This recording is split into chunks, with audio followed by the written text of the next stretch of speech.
I was listening at one of Ezekiel's podcasts on YouTube. We Need to Talk.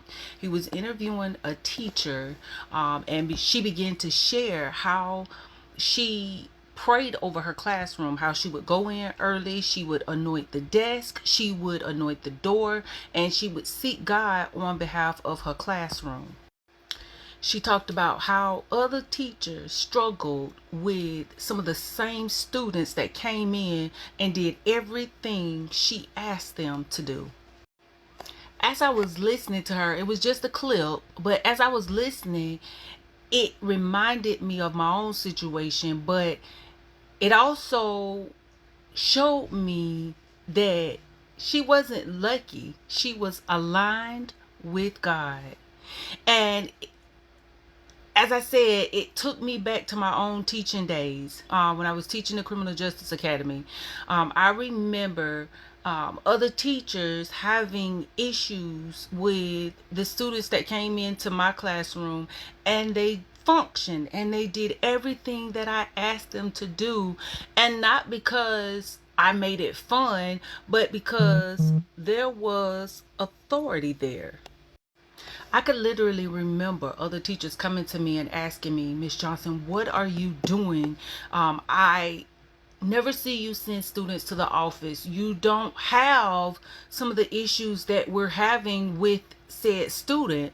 And at the time, I brushed it off. I literally did, because although I was saved, I was not totally aligned with God. And that's another topic for another day. But I brushed it off as classroom management because I had just come from the prison as an officer. So authority, structure, discipline, classroom management. But looking back on it now, I prayed over that classroom. I sought the Lord on behalf. And before, when I first got offered the position and I accepted the position, I gave that academy back to God. I said, God, it's yours. Here it is. I dedicate it back to you. You do whatever it is you want to do with it. I was saved.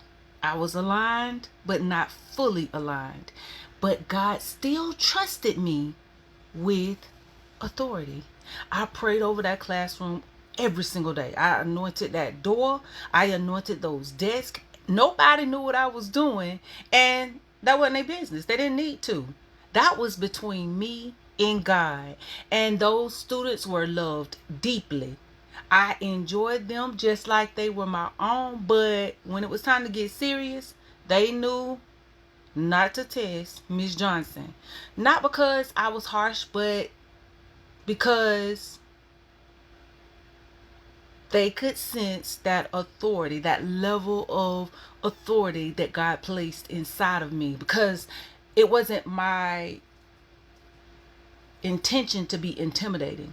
I never want anybody to see me as intimidating, but because there was authority in the room, there was peace. What truly humbles me now is realizing that this authority flowed from partial alignment, and it makes me reflect how much more authority I could have walked in had I been fully aligned with God at that time.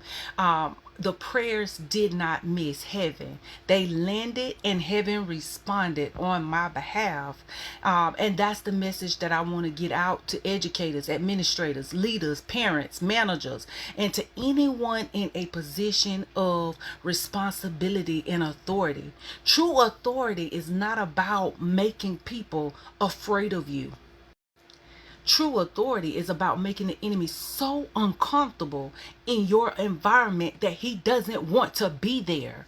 And that kind of authority does not come from your personality, boo, your position, or your control. It comes from submission. It comes from surrender, from being aligned with God's will over your own. Not my will, God, but let your will be done. And when you are aligned with God, heaven backs you. And when heaven backs you, boo, order follows. It has no choice but to follow. That's not classroom management. That is kingdom authority at work.